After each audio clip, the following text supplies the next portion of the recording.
Hey, what's going on, guys? What's going on? I hope you guys are having a wonderful day. Welcome to drboystv.com, the home for intelligent Black people in the Black Financial Channel. Also, you may be listening on Spotify or Apple. I have a podcast on Spotify and Apple called How to Make Money Without Working, so feel free to look that up. I wanted to let you guys know about some breaking news that I thought was really interesting. Sam Bankman-Fried, the founder of FTX, was found guilty on all charges. If you know, Sam Bankman-Fried was being charged with a lot of things related to the failure of FTX, and he has been found guilty. And once he got found guilty, or once they decide what to sentence him with, I'll keep you guys posted on that. But he has been found guilty.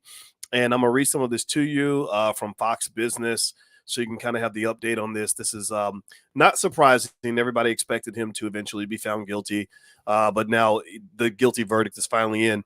So it says here that a New York jury in Manhattan federal court agreed with prosecutors that Bankman-Fried defrauded investors, customers, and lenders in connection with the collapse of his crypto empire.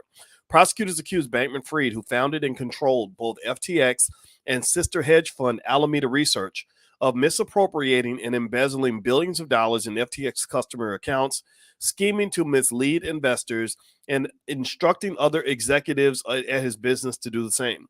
In the trial, he faced 7 charges, 2 counts of wire fraud and 5 conspiracy counts. The charges combined amount to a maximum of 110 years in prison. Judge Lewis Kaplan, who presided over the trial, set a sentencing hearing for the morning of March 28th. Bankman-Fried's counsel, Mark Cohen, said in a statement after the conviction was announced that the defense is very disappointed in the result and signaled that they will likely appeal the verdict, adding that, quote, Mr. Bankman-Fried maintains his innocence and will continue to vigorously fight the charges against him. Let's see. Sam Bankman-Fried perpetrated one of the biggest financial frauds in American history, according to U.S. Attorney for the Southern District of New York, Damian Williams. After the verdict was announced, the cryptocurrency industry might be new. The players like Sam Bankman-Fried might be new, but this kind of corruption is as old as time.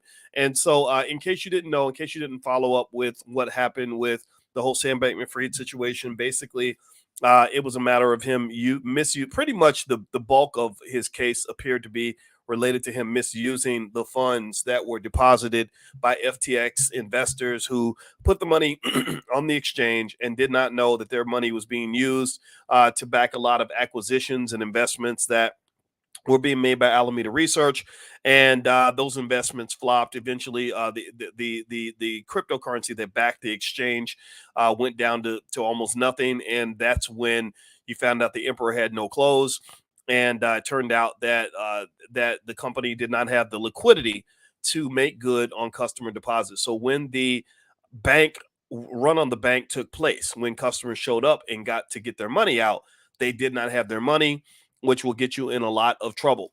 It says here, several members of Bankman-Fried's inner circle testified against him during the trial. The prosecution's key witnesses were Carolyn Ellison, his ex-girlfriend, and the former CEO of Alameda Research, as well as FTX co-founder Gary Wang and former ex-FTX engineering chief Nishad Singh. The trio had all previously pleaded guilty and agreed to cooperate with the government. Bankman-Fried also took the stand in his own defense, where he admitted to making mistakes, but insisted that he did not defraud or steal from anyone. The FTX founder capitalized on the rise of Bitcoin and other digital assets to accumulate an estimated net worth of $26 billion and became an influential political and philanthropic donor before FTX declared bankruptcy in November 2022. The crypto exchange collapsed after reports that FTX had merged assets with Alameda, leading waves of customers to withdraw funds. So effectively, it was this run on the bank that killed the confidence in FTX, which ultimately led to the deeper investigations because they were doing some things they should have been doing, taking unnecessary risks. And what was really fascinating about what happened here is that for a very short period of time, Bankman-Fried really ended up looking good in a really bad industry. For a very short period of time, he was looked at as almost like the savior or the JP Morgan of the crypto industry. He was going out bailing out companies that were struggling and near bankruptcy and giving hope that the crypto industry could actually come back. He was the beacon of hope. He was the one that was seen as the guy that could actually get them out of this thing. And unfortunately, many of the risks he took were highly unnecessary. I think that the crypto industry in general has a bright future. I'm a big believer in Bitcoin. I think Bitcoin is going to be a great long-term investment. I believe Ether is going to be a great long-term investment. But one of the problems that my friends in crypto have, and I've warned you guys about crypto for a long time in this sense, it's okay to invest in crypto, but you have to manage your risk properly. And what I saw a lot of in within the Bitcoin and crypto space in general was a lot of people kind of betting the whole house, kind of putting everything on the line. And I really would say that here's the thing. I'm gonna say something about Bankman-Fried that kind of gets forgotten in the mix of all this. He's not a stupid guy. I mean, I think a guy went to MIT. All his buddies were nerds from MIT. They were smart enough to have made the right decision. But unfortunately, sometimes money can create a type of overconfidence where you think that everything that you touch turns to gold. And I believe that that's what happened with Bankman-Fried and his friends. I believe that they got to thinking, look, we're a bunch of 29-year-old billionaires. We can do no wrong. This can never fall apart. We're always going to win, and we'll always be able to think our way out of any situation that we end up in. And this is a situation where I don't think they understood the severity of how the government will pursue financial crime in this country. They didn't understand that. There was another young genius by the name of Ephraim Taylor. He's from the black community. Some of y'all may remember him. Some of y'all may not. It was about 15 years ago, maybe. Maybe it was 10 years, 12 years ago. Ephraim Taylor was a young genius that would go to black churches, and he was talking about investing, and people would invest with him and whatever. And but he wasn't doing everything by the book. And he ended up being charged with having a Ponzi scheme. And I think they gave Ephraim 19 years in prison. I think he's maybe done about 7 or 8 of those years, maybe 10 or 12. I don't know. Maybe he's done a decade or more. But still, what was sad about that, though, is that I didn't think Ephraim was trying to be a bad guy, but that overconfidence kicked in, and that's what caused him all of his problems. In fact, I think that when his company was doing really well and he had a lot of money, he ended up doing a rap video. His wife did like some kind of music video where she's wearing diamonds and fur coats and all this other stuff.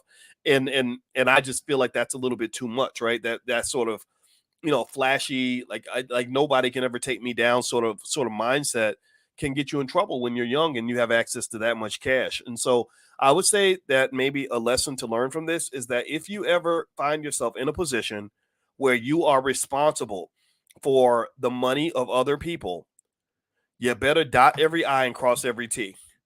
You better dot your I's and cross your T's, because if you don't, it can, this country will punish a financial crime worse than they punish crimes like rape and murder. They will punish a financial crime harder than any other type of crime.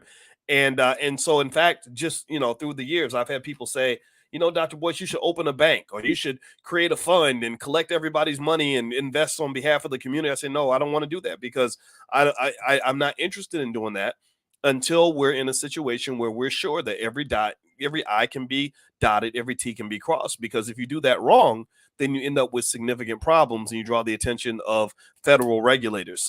I honestly, part of me feels kind of bad for the guy, but I feel worse for the investors, obviously, that put their money up. He has a lot of problems that go even further than just what happened in court. Now he's going to have to look over his shoulder for the rest of his life. There's nothing like having thousands of people out here who all feel like you lost their life savings. It only takes one of them to come and get you. It only takes one of them to come and hurt you.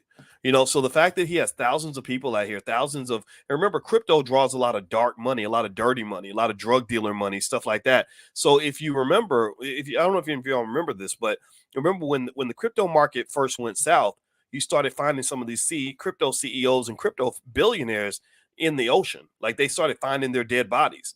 And I think it's because they had money, hidden money in some of those accounts that came from drug dealers and people that don't want to hear that you lost their $10 million or that you blew their $5 million. And so I think that for any young person out here, just be really careful. Never get to the point where your arrogance ends up bringing you down. Get some advice from some seasoned elders that you respect.